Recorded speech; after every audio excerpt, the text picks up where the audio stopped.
الله الله الله الله ما لنا مولى سوى الله كلما ناديت ياه قال يا عبدي أنا الله زحزحي الحجب فقلبي غاب في ظلمة ذنبي نظرة في العمر حسبي تجعل الميت حيا كلما ناديت ياه قال يا عبدي أنا الله. أعوذ بالله من الشيطان الرجيم. بسم الله الرحمن الرحيم. الحمد لله والصلاة والسلام على رسول الله وعلى آله وصحبه ومن والاه. Amma ba'du. Hurmatli qarindoshlar, biz bugun sura Nisoning 88-oyatiga keldik. Alloh subhanahu va taolo oyatni shu shaklda boshlaydi. Vasta'uz billah. Fama lakum fil munafiqina fi'atayn wallahu arkasahum bima kasabu aturiduna an tahdu man adallallahu wa man yudlilullahu falan tajida lahu sabila. Oyatning asosiy mazmuniga kirishdan ilgari biz qisqacha bir tarjima qilib o'tsak, undaqda bir ifodasi bor. Sal turib buning izohatiga kiramiz. Undaqda nima uchun sizlar munofiqlar haqida ikki guruhga bo'linsizlar? Ikki guruhga ayrilasizlar. Alloh o munofiqlarni qilgan ishi sababli keyniga qaytargan, keyniga yondirayotgan. Sizlar Allah azdıgan kişini doğru yolga, hidayetke başlamakçı bulamsızlar. Kimki Allah onu azdırırken onunla yol tapanmaysa. Ayet bu şekilde ahırlaştı qarindoshlar. Endi bizning oyatning 5-da oyatni tarjima qilgan vaqtimda sizlarni eskartgan undaqda ifodasi, undaq bo'lgan ekan ifodasi qo'llanilgan bir ta'bir var. Yani fama lakumdagi fa ifodasi. Arab tilida bir cümlenin beşiga fa ifadesi qo'llanildi degan gap, bu cümlenin mazmuni mutlaka ilgirki o'tgan ma'lum mazmunlar bilan sabab natija munosabati var. Sabab musabbablik munosabati var degan ma'noni ifodalaydi.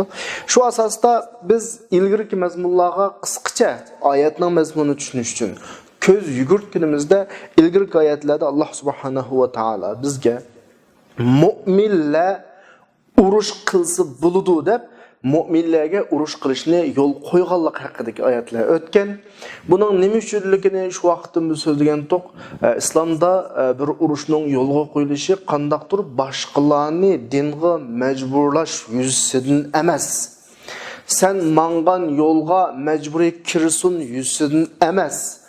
Uruş qilishning tüp asosiy maqsadi her adam o'zi xohlagan, o'zi tanlagan yo'lda mang'alaydigan bir erkin holatni shakllantirish. İslamdagi urush qilishning tüp maqsadi shu. Ya'ni buni qisqacha bir xulosalasak, islom qandaq bir urushni bu dinni boshqalarga tengib kirgizish uchun emas, balki kishilar o'z ixtiyorligi bilan bu dinni tanlayalaydigan yoki boshqa dinni tanlayalaydigan bir erkin muhitga erishsin uchun islomiy urushni yo'lga qo'ygan. Buni biz ilgirki darslarda tekrar so'zlab o'tdik. Qur'oni Karimning sura Baqaraning 256-oyatiga qaraganimizda la ikroha fid-din qad tabayyana ar-rushdu minal g'ay. Dinda asla majburlash yo'q. To'g'ri yo'l qaysi, xato yo'l qo'ysa, bularning hammasi aniq oshkora bulab kettiklik. Anda olsa, yani bir yerdeki biraz bu haqqı to'xtalish to'g'ri keldi. Kishilarga erkinlik berish, kishilarning tanlash ixtiyorligi bo'lgan bir muhit yaratish masalasini qanday tushunamiz desa, normalda atrofdagi kuchlar, mayli o kuch davlat sifatidagi kuch olsun yoki qabila sifatidagi kuch olsun yoki ma'lum bir jamiyat sifatidagi kuch olsun, kuchlar Köp hallarda şəxslərinki dini erkinligi, itiqad tanlash erkinligiga köp hallarda to'salg'i oludu. Yani insan ne? Özü xalığan bir şekilde din tanlap menişke yol koymaydı. İslam'ın asası tüp məqsədi uruş qilish arqali kişiler aldıdaki muşu engelini, muşu to'salg'ini qana qilish, yo'q qilish ki kişiler erkin bolsun, hür olsun. Özü xalığan din, köngni qanaat tapqan dinga qana qilsin, egessun. Üçün İslam urushini yol qo'ygan. Bunun əməli ispat delillerden birisi İslam 1000 yıldan artıq bir zaman hüküm sürgen şəhərlərə qarğan vaxtımızda o şəhərlərdə hər xil dindəki kişilərin hala həm özünün diniga erkin bir şəkildə itiqad qılıb saqlanıb kelayotqanlığını görgən vaxtımızda andakin biz İslamdakı uruşninki qanaqdır qilish arqali yoki qurol arqali dinni məcburi başqalarga tanışın emas, balki başqalarning erkin tanlash huquqini kafalat qilishini kelganligini biz tushunib olaymiz qarindoshlar. Agar unda olmay İslam başqalarını məcburi özünün diniga kirgizish uchun urushni yo'l qo'ygan bo'lsa, 1000 yildan ortiq hukm surgan rayonlarda bir mu İslamdan başqa dinning mensuplari qamıgan bo'lishi kerakdi. Andakin Allah subhanahu wa ta'ala ilgirki ayetlarda yani Peygamber aleyhissalatu vesselam'a hitap qilib, bir muncha jarayonlardan keyin sen Allah yo'lida urush qil, faqat o'zingni bu ishga taklif qildigini başqalarga masalani yetkazib bo'lgandan keyin, masalaning mohiyatini tushunib bo'lgandan keyin mas'uliyat nuqtasida o'zingga qarasan. Mu'minlarni urushga qiziqtir. Allah subhanahu wa ta'ala kupparlarninki ba'sini, zulmini, tajovuzliklarini bu orqali yig'ishi mumkin degan bir şekilde urush masalasini yo'l qo'ygan. Endi mushu masalalardan keyin bugungi ayetimiz nima bo'lsa, shu bir muncha jarayonlarga bog'langan bir masala. Bugungi oyatda Allah subhanahu wa ta'ala masalani bir so'roq shaklda, istifhom shaklda, ya'ni bizning aqlimizga tashlab qo'ygan bir shaklda tushunsak bo'ladi yoki bizning oddiy aqlimizla o'ylansak, uch bir masala o'g'ach xatolashgan taraflarimizga qarata bizni ayıplash, bizga qayish, masalaning xato tarafiga bizni eskartish uchun bir xil savol shaklida boshlandi bugungi oyat. Oyat shuna boshlandiki, famalakum nimishqa unda qilisizlar, nim bo'ldi sizlarga ifodasi bu. Biz normalda bu xil ifodalarni qo'llangan vaqtimizda agar buluşluq bir şekilde kullansak bu iş bulunmaslığı gerek idi. Buluşsuz şekilde kullansak bu iş buluşu gerek idi degan ma'noda qo'llanamiz kunlik til ifodalarimizda. Masalan, nimishqa uyga kirding, kirmasliging kerak edi.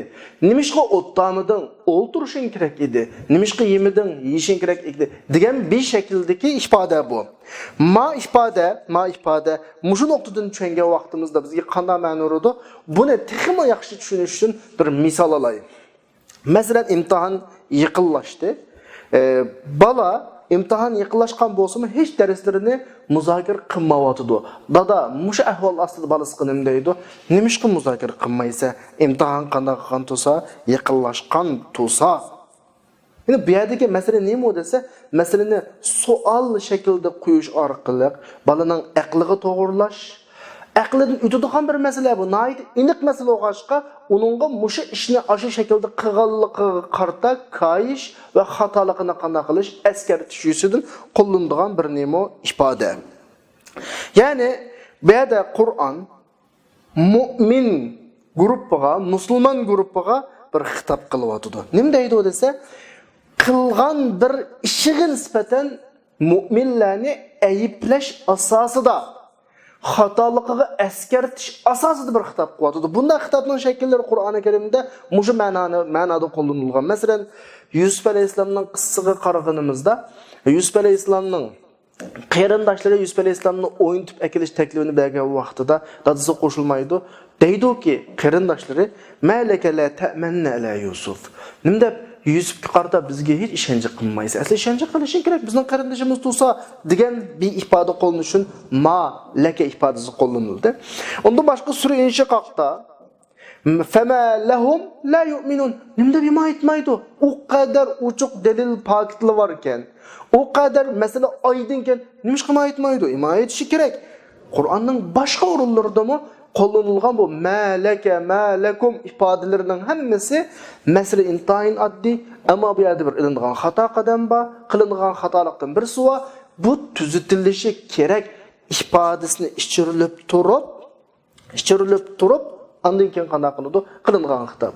Normalda misol orqali qanday tushundirsak, masalaning oddiylik tarafini deymanda, bir o'quvchi, bayatdan o'quvchi masalani nihoyat to'g'ri tushunadi qarindoshlar. O'ynash. Bundan kelib chiqadigan natija imtihondan o'tolmaslik. Bundan kelib chiqadigan natija kelgusini nobud qilish. Nihoyat oddiy. Tirishib o'g'inish. Neticesi imtihandan ötüş ve bunun neticesi kelgüsüde güzel bir hayat qilishиш. O'quvchi aqallisi mushuni tushunadi. Ammo mushuni tushunib turib, mesela o kadar oddiy turib, ochiq turib, agar o'quvchi darsini takrorlamay, muzokara qilmay, o'ynasa, dadasi o'quvchiga nisbatan nim deyishi haqli, nim deb muzokara qilmaysa, mesela o kadar iniq degan bir shaklda qana qilishi, xitob qilishi bu nihoyatda aniq bir masala. Endi oyat bu yerda bizga nima deyotdi? Munofiqlar haqida nimda ikki guruhga aylanasizlar. Nimda asli bir guruhga, bir saptiki insonlar ikki sapga aylanasizlar. Unda bo'lmaslikka kerak edi. Sizlar degan musulmon saptiki odamlar mas'ala datalash qilib ikkiga ayrilayotgan guruh munofiqlar guruhi. Musulmonlar munofiqlarga qarshi, musulmonlarning dushmanlariga qarshi bir sapda bo'lish kerak. Degan bir şekilde bizga qana qo'ydik. Ya'ni bu yerdan bizga chiqayotgan bir o'qim nima desanglar, bir odam o'zi mansub bo'lgan saf o odamning barliq tanlashi bo'lishi kerak. Barliq tanlashi, o'y, xiyoli, tafakkuri, tasavvuri, hatto yaxshi ko'rishi, bir ishlarni yomon ko'rishi qadar o'zi mansub bo'lgan saf asosida bo'lish kerak. Shunga payg'ambar alayhisolatu vasallam bir hadisida deydi: "La yu'minu ahadukum hatta yakuna hawahu tabi'an lima ji'tu bi."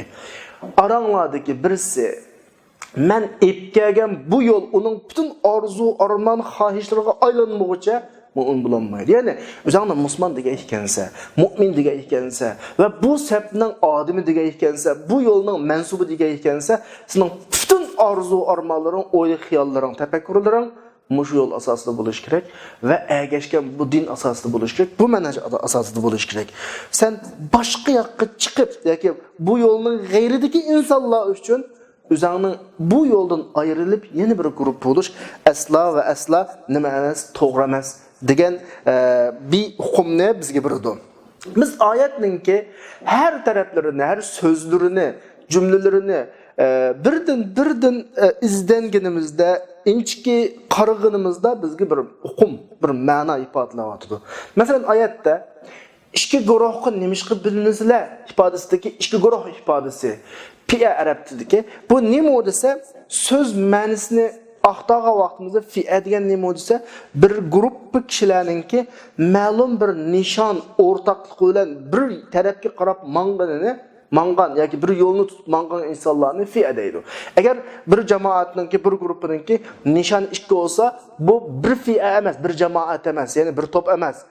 Bir nishonga qarab mangan odamlarni bir guruh deymiz. Ya'ni bu yerda shunda demakchiki, musulmon bo'lish suhbating bilan sizning nishoningni bir bo'lish kerak. Mangan yo'linishingni bir bo'lish kerak, mangan yo'lingni bir bo'lish kerak. Nima uchun ikkiga ayrilasizlar? Nima uchun yo'lni ayrisizlar? İfadesi bu yerda bizga qana qilyotdi, birilyotdi. Endi munofiq so'ziga kelaylik. Masalan, munofiqqa munosabatlik masala ya bu. Munofiq degan so'zni biz normalda Uyg'urcha tushunganimizda shu to'g'ri ma'nosini tushunamiz. Aslidagi kep chiqishi bir qaysoq munofiq so'ziniki. Asli munofiq arabchadagi nafaqa so'zidan yasalgan so'z. Bu so'zning ma'nosi nima desanglar, bir chashqon bo'ladigan odatda chashqonlarning tipi ichidagi chashqonlarning turi jiq emasmi? Bu chashqonning puti uzun, uchar chashqon deb qo'ydi buni. Bu chashqon chashqonlar ichidagi eng hiylagar, eng mekkar şaşkan. Bunun mekkarlığı nima desanglar, bu uvusuğa bir neçe tüşük açıdı. Tarap-tarapdan kiriş chiqish egizlarini necha 10 qivitidu. Anikin buningga ba'zi hayvonlar hujum qilganda darhol bir tushukdan uvusiga kirib ketadi. U hujum qilgan hayvon shu tushukdan chiqadi deb shuni oldida saqlaydi. Halbuki u boshqa tushukdan chiqadi. Uning qashqasi yana bir tushukdan chiqadi. Asli so'zning ishlatilinishi chashqanninki u tushukdan kirib, u tushukdan chiqqanga, a tushukdan kirib, ma tushukdan chiqqanga ishiltidi. Asli Munafiqning alohidligi del shu. Munafiqning alohidligi del shu. Ya'ni munafiq biz munafiqning shu xil alohidlik kelishini ilgari banda bir narsada bo'lay. Mu'min bo'lgan odam, saf mu'min bo'lgan odam qalbi, tili, amaliyati birlashgan. Ichki dunyosi, ruhiyati sog'lom bir inson hisoblanadi. Sap kafir olan adam, ben ima etmedim mesela. Özünün küfür yolunu tanıyan adamın mı kalbi, tili, ameliyeti birleşken içki dünyası, gerçi onun kitaptan akıbeti dozak olsa mı normaldaki içki dünyası münafık arkan vakti sağlam buludu.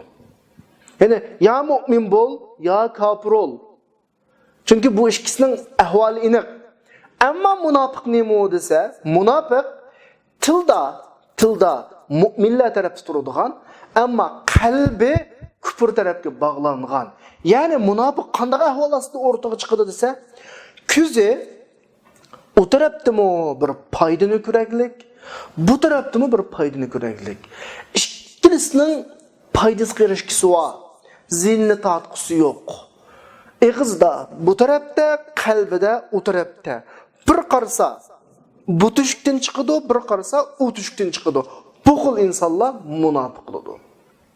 Munofiqning tili, qalbi, amaliyati birlashmagan bo'lg'achqa davomli ziddiyatlik bir ichki dunyosi bor.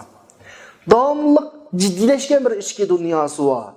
Davomli boshqalar ko'rib qolmasuldi, bilib qolmasuldi. Uningdanmi bir tarafdan qochayotgan, buningdanmi bir tarafdan qochayotgan. Buning qochib olsa, o'zining yana bir tarafining oshkor qilishini qo'rqqan, uning tarafiga olsa, yana bir tarafining oshkor qilishini qo'rqqan bir xil qo'rqinchi holati bor. Buning o'zini biz munofiq deymiz. Ana bu oyatdagi munofiqlardan maqsad kim u? Kimlar bu oyatdagi musulmonlar shularni deb ikkiga bo'lingan munofiqlar kim u desa, islom tarixida musulmonlar Badrda kütülmegen bir qalbga girişdi. Qurayshning cho'ng-cho'nglarining hammani yo'q qildi. Shuning bilan bu ahvol Makkadagi birbilik kishilarning bir andisini qo'zg'adi. Bular o'yladiki, bu musulmonlar bugun Badrda g'alaba qildi. Qurayshning har cho'ng-cho'ng odamlarini o'ldiribdi, masalan, yo'q qilibdi. At o'gun Makkaga kelib qilish ehtimoli nihoyat aniq.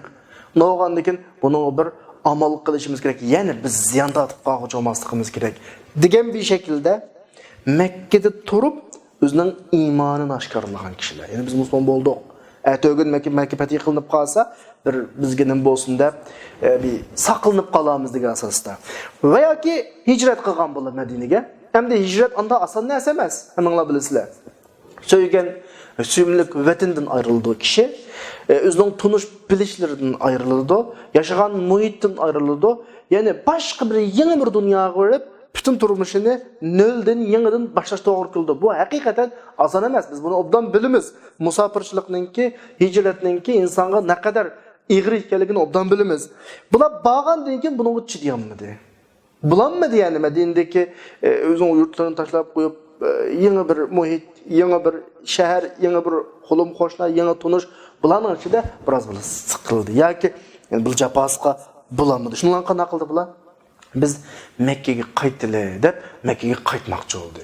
Bunun ko'rsatgan bahanesi nima desa, Mekke'de pul varallarımız vardı.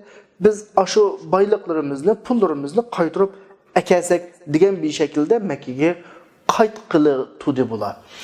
Bu endi bütün musulmonlar Medinege çağırılıp atkan. Musulmonlarning kuchlanish uchun bir kuch to'planishga hozirlanayotgan bir paytda musulmonlarning ichida bir nima paydo bo'ldi? G'avg'o paydo bo'ldi. Bularning bu xil shaklda keyniga chekinishi bir ma'naviy jihatda musulmonlarga nisbatan zarba. Shuning bilan musulmonlar ichida bular haqida ikki xil ko'z qarash bo'ldi. Bir bo'libdi. Yo'q, bular dindan yenyapti, bu yo'ldan yenyapti, bular bilan urush qilamiz. Bir bo'libdi. Yo'q, bular musulmon berib keladi.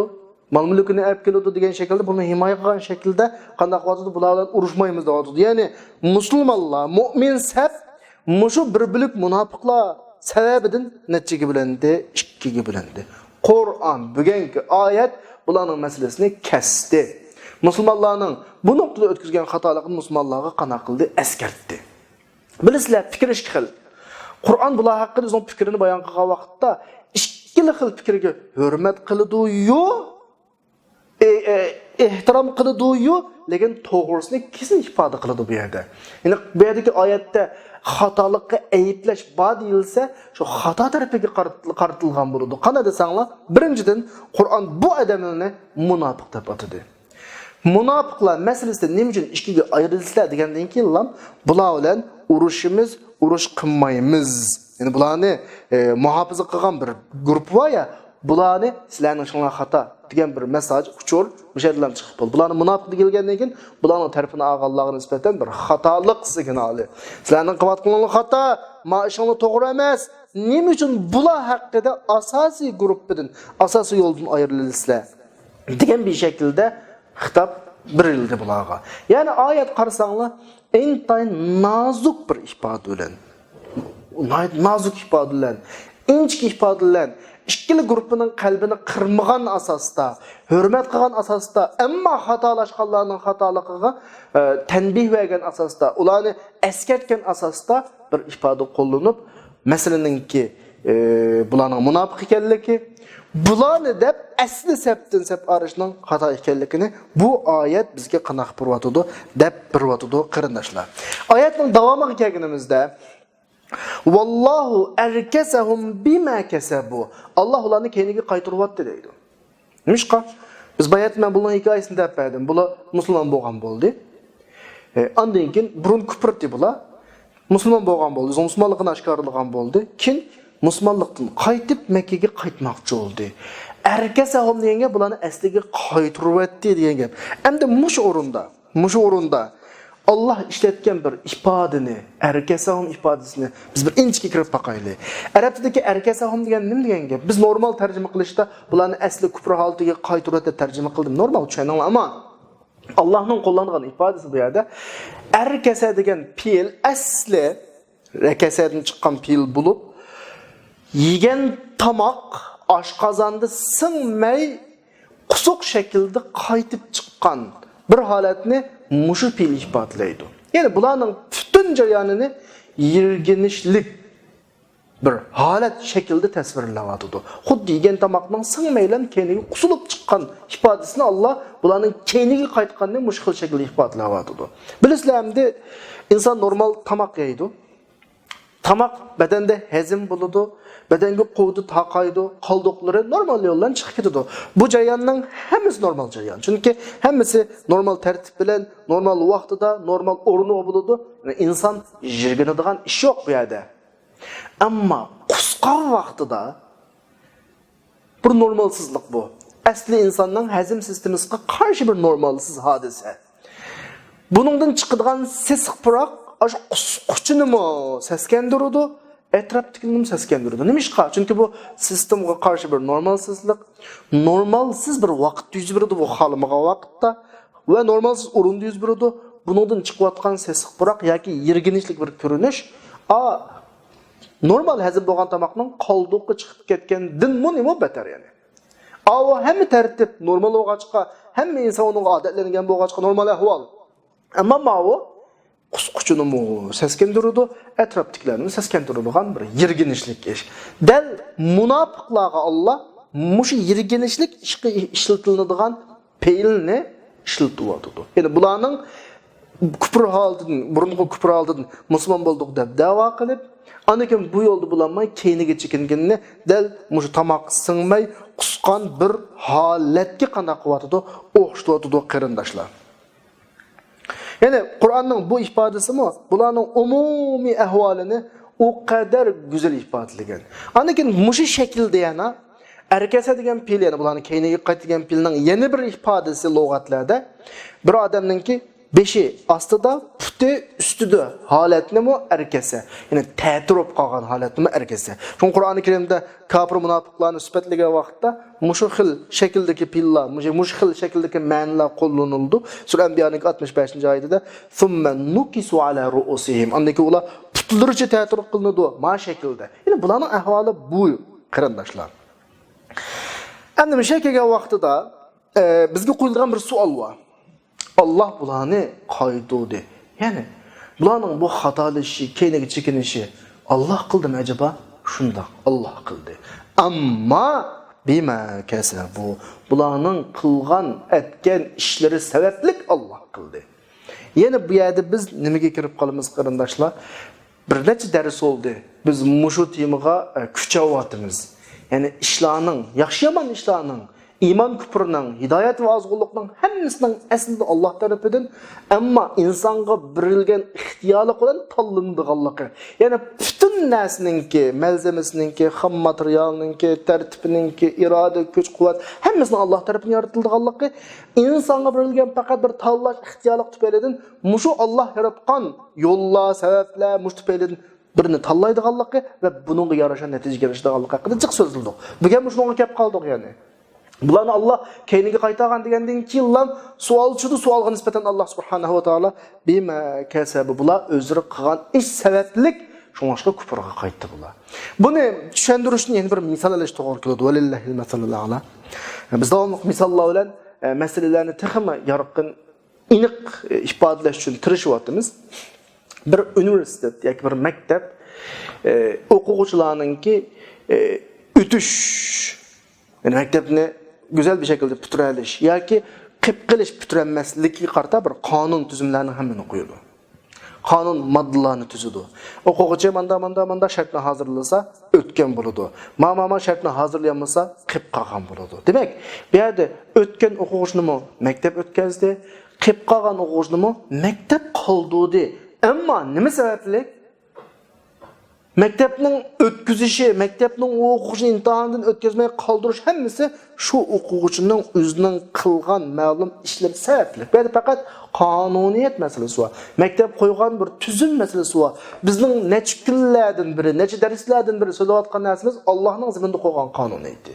Allah pichoqni yaratdi, surkisa kesish qonuniyatini yaratdi va insonga ixtiyorlik berdiki, bu pichoqni halal yo'llarga sürükse halalçı netice girişidir, haram yollağı sürükse haram netice girişidir. Bu yerdeki insanın kılgan bir işe özünün iradesini yüzlendiriş, ya halalga, ya haramga, ya doğruga, ya hataga.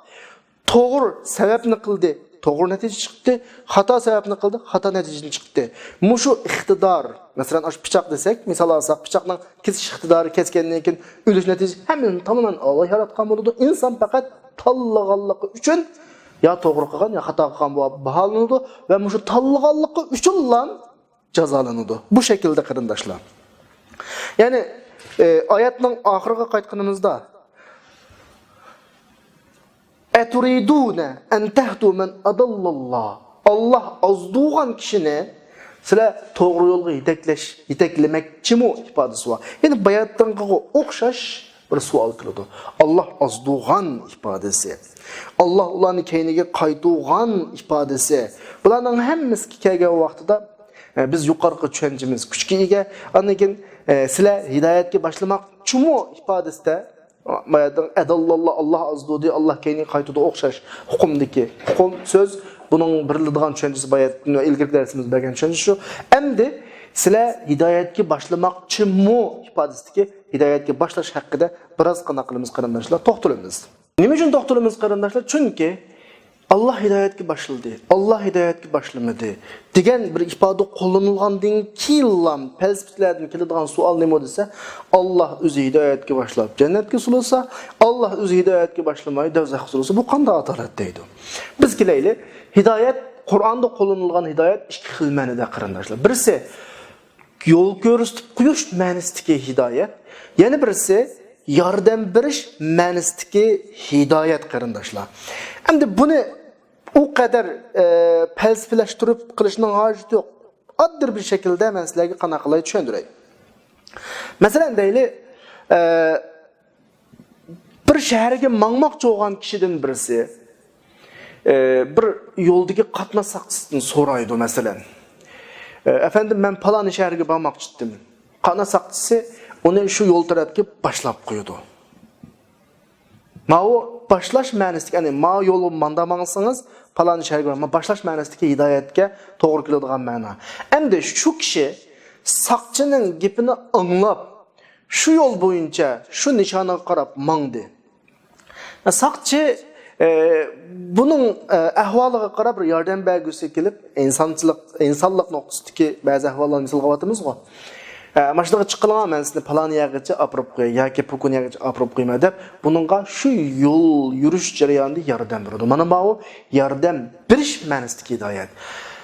Endi agar shu kishi saqchi shimol tarafga qarab mangsangiz shu shaharga borasiz desa, saqchining gapini cho'rib qolib turib, janub tarafga qarab mangsa, saqchi uningga nisbatan yordam beradi, bu normal insonlikda tabiiy yordam bermaydi. Endi Alloh subhanahu va taolo insonda burundan deb kelganimizdek bir tanlash ixtiyorligini qo'ydi. Tanlash ixtiyorligini qo'ydi. Tanlash ixtiyorligini qo'ygandan keyin to'g'ri yo'lni ham ko'rsatdi, xato yo'lni ham ko'rsatdi. Mao xato, Mao to'g'ri dedi. Banda to'g'ri yo'lni tanlagandan keyin Alloh uningga shu yo'l jarayonida nima beradi? Yordam beradi. Mao yordam berish hidoyati, boshlash hidoyati, ko'rsatib qo'yish hidoyati shu. Xato yo'lni tanlasa Alloh uni shu yo'lga tashlab qo'ydi. Shu yo'lga qanaq qo'ydi, tashlab qo'ydi. Masalani shu felsefiy nuqtadan bayatman degandek savollarni chiqarib, hatto buni dinning ichiga so'rab akirib, masalan u guruh yoki bu guruh, u guruh masalan Mu'tazila, u bu degandek har xil guruhlar bor. Buni chiqarishning hech hojati yo'q. Nimishqa? Chunki din o kadar oddiy shaklda tushgan dinki, biz buni tabiat insonning tabiatiga mos din deymiz. Bu dinning ta'limotlarini tushunishda, naslarini tushunishda yo'ldagi oyoq maylaydigan, yer supuradigan yoki etizda dehqonchilik qilayotgan ilmdan eng yiroq bir dehqon bilan eng chong professor yoki filosoflarningki o'zguchilik oladigan tarafi o'xshash. O'zguchilik oladigan tarafi o'xshash deganimiz, ya'ni bular buningda o'xshash demakchi emas. Ya'ni bu dinning ta'limotlarini anglaganida, bu dinning Qur'onini anglaganida, bu dinning naslarini anglaganida dehqonmi o'zguchilik loyiq bir shaklda bir narsani ola oladi. Maylamchimi shu, yo'l supurdig'imi shu, filosof, professorlarmi o'zguchilik bir narsani ola oladi. Ya'ni bu Qur'on, bu din mush insonlarning yaratquchi bo'lgan zot tarafidan tushirilgan bo'lgancha va bu yaratquchi zot o'zi yaratgan bandalarning ahvolini tamoman biladigan bo'lgancha hammasiga intayin munosib shaklda xitob qilganki, har odam o'ziga loyiq bir shaklda. Ya'ni men demoqchi bo'lganim shu, xulosasi. Bir odam Qur'on orqali hidoyat topmoqchi bo'lsa, u odamning chuqur professor bo'lishi shart emas, filosof bo'lishi shart emas. En oddiy odam bo'lsa-mu, Qur'on orqali hidoyatni topa oladi, to'g'ri yo'lni topa oladi. Yani men bunda demoqchi, Qur'on insonning tabiatiga xitob qiladi. U inson qanday inson bo'lib kelsin, o'zining tabiatiga mos bir shaklda mangadigan to'g'ri yo'lni shu Qur'ondan ola oladi. Bunda tabiat bunda shakldagi ma'no ilishda shu professor, filosoflar bilan eng oddiy ilmiy saviyadagi yoki ilmiy saviyaning sirtidagi odamlarmi o'xshash. Bu yerda imoya etish uchun cho'qim bir odamninki 20-30 yillab, 40-50 yillab o'qishning hojati yo'q. O'qimagan odamni imoya etish uchun o'ziga loyiq bir ma'no ola oladi. Eng o'qigan odamlarmi imoya etish uchun o'ziga loyiq ma'no ola oladi. Chunki bu Qur'onni tushagani mushlarning hammasini yaratgan va hammasining ahvolini tamoman biladigan Alloh tarafidan tushganki, ala ya'lamu man xalaq va huval latiful xabir. Alloh o'zi yaratgan bandalarni bilmamda acaba? Alloh latif, xabirki eng inchki nuqtalarni obdan bilguchi, hamma sohadan, hamma narsadan qanday qiluvchi xabar tapquchi. Ya'ni bir o'rindiq yasagan yasag'uchi o'zining xiridasi kelib, bu o'rindiqni nimadan yasadingiz, qanday yasadingiz desa, iyipidan yengizchi tulib cho'ndirib beraydi odatda. Allah subhanahu wa taala o'zining bandalarini tamamen biladi. Uning nozik nuqtasi qaysi tamamen biladi. Unda o'g'andan Allohning kalomini, ya'ni o'zining kalomini shu shaklda tushirganki, bu kalomning oldida hamma odam hidoyatiga yetarlik bir narsa ilishda tamamen o'xshash.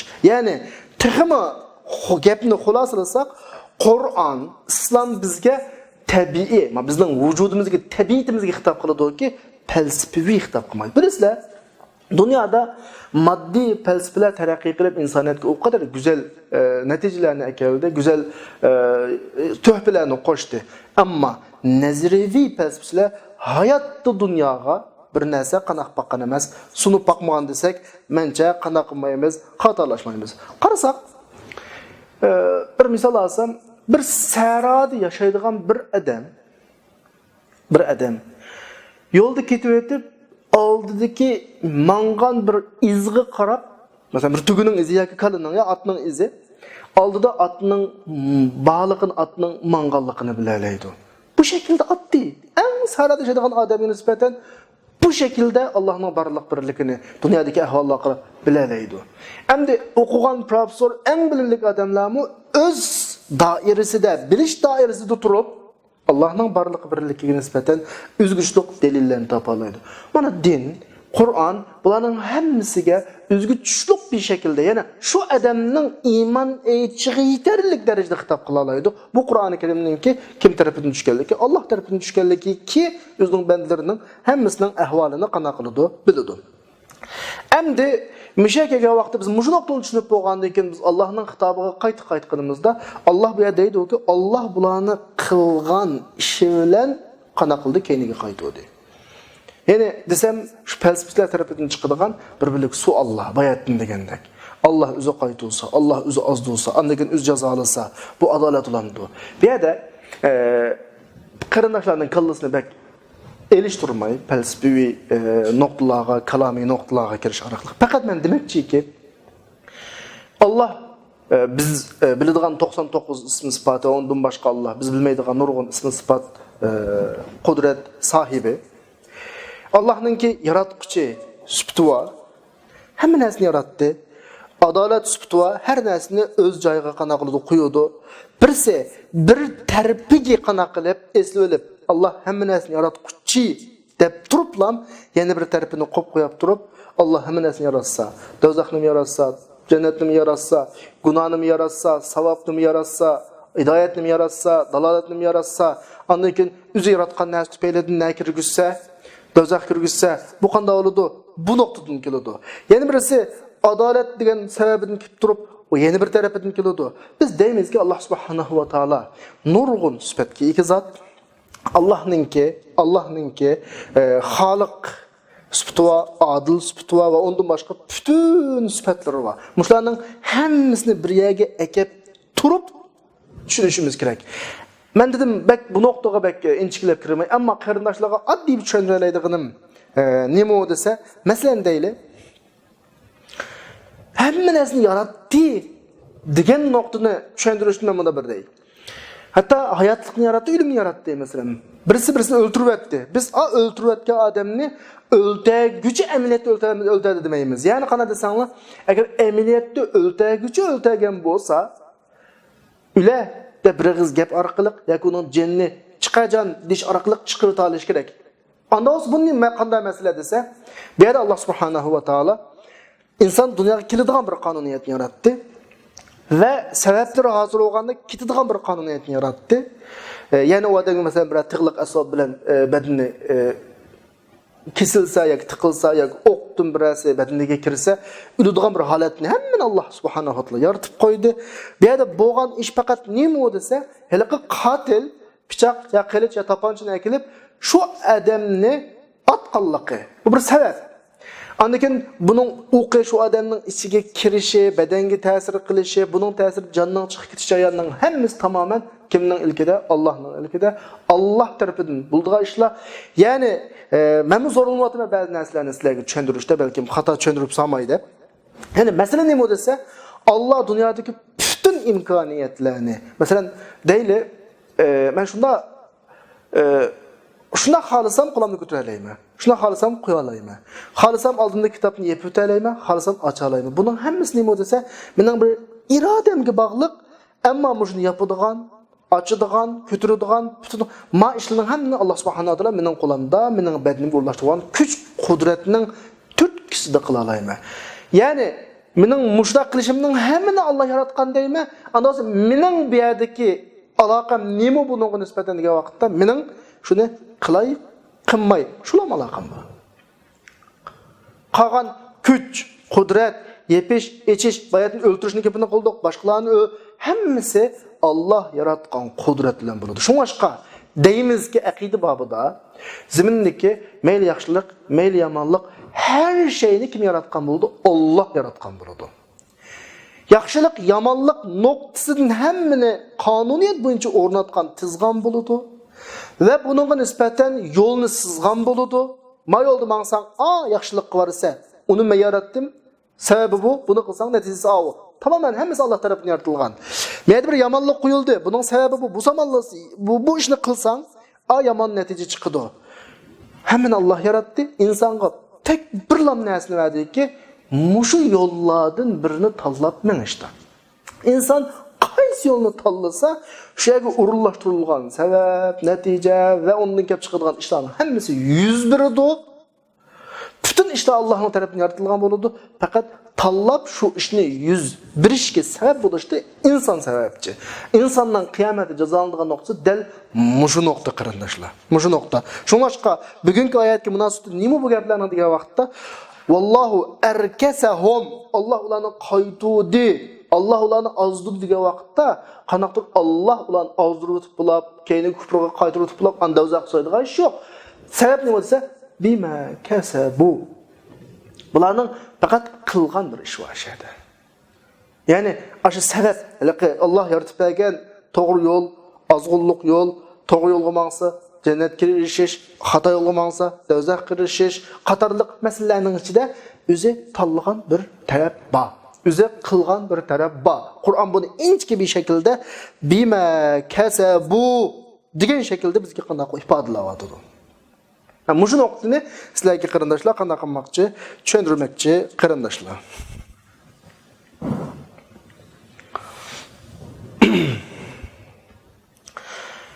Deginimdek bayatın gibimden azırak çalısı qap qaldı. Yani hidayet meselesinde hidayet birisi doğru yolunu körüstüp kuyuş hidayeti var. Birisi menip boğan yolga tallap boğandan keyin yardan bir hidayet o bayatın meselegi bir şehirge mangan kişinin saqçıdan algan maslahatini körüstüp koydum. Yani misalını dep berdim. Qur'anda hidayet sözü bir iki xil ma'nida keng qo'llanilgan. Masalan, Sura Fussilat kelganimizda va amma samuda fahadaynahum fastahabbul ama alal huda. Qaranglar, Samudni biz hidayet qildik. Bular xato yo'lni to'g'ri yo'lga tanladi. Allah hidayet qilib xato yo'lni to'g'ri yo'lga tanlagan ish yo'q. Andog'anda bu yerdagi hadaynahum degan so'z hidayet qildik. Halaqa to'g'ri yo'lga boshlab uni yordam qildik şekilde emas, ko'rsatdik. Samudga ko'rsatsak-mi, bular ko'rsatgan yo'lda mangmay, yana bir yo'lda mangdi. Yana bir yerda Allah kafir kavmini hidayet qilmaydi desa, bular ko'rsatmaydi emas, balki yordam bermaydi. Chunki kafir qavm bizning kufr yo'lini tanladi, tabiiyki kufr yo'lini tanlagan odamga Allah yordam bermaydi. Vallohu la yahdil qavmil fasiqin. Allah fasiq qavmga yordam bermaydi-ki, fasiqlar pisq yo'lini tanlaydi. Tanlagandan keyin Allah unga yordam bermaydi. Hatto payg'ambar alayhisolamga Qur'onda ikki xil sifat teng berilgan. Hidayet qılalaysa, hidayet kılanmaysa. İnneke la tahdi men ahbabta. Xalq adam hidayet kılanmaysa. İnneke la tahdi ila sıratal mustaqim. To'g'ri yo'lga hidayet qilsa. Bir hidayet hem qılalaydigan, qılamaydigan narsa emas. Andogan cho'qim ikki oyatda ikki xil ma'noda. Xalqan odamingni to'g'ri yo'lda mangdirishga yordam bermaysa. Chunki hidayet yordami Allah tarafidan. Ama to'g'ri yo'lga boshlalaysanki, to'g'ri yo'l, ma xato yo'l deb ko'rsatib qo'ya olaysan. Bu şekilde tushunsak, oyatdagi vallohu arkasahum Allah bularni keyniga qaytuvdi. Allah azduğan kişini sizler hidayetki başlamakçımı degan noktalarning hammasini to'g'ri qanaqlalaysizlar, tushunalaysizlar qarindoshlar. Oyatning oxirisi va man yuddilillohu falan tajida lahu sabila. Kim Allah kimni azdursa, sen onunğa to'g'ri yo'l topolmaysiz. Nima ishqa? Çünkü bayat deganimizdek Allah her adamga to'g'ri yo'lni ko'rsatdi, xato yo'lni ko'rsatdi. Kishi Allah ko'rsatgan to'g'ri yo'lni qo'yib qo'yib turib, xato yo'lni tanlab qo'ygandan keyin Allah uni shu yo'lga qo'ydi. Manga o'zing deydi. O vaqtda o adamni to'g'ri yo'lga boshlash imkoniyati bo'lmaydi. Dersimiz mujno bilan vaqt nasib bilan müşahede ahirlashdi. İnşallah kira saatlik dersde kurashganga qadar hammalarni Allohga omonat qildim. Va axiru da'vana alhamdulillahi robbil alamin.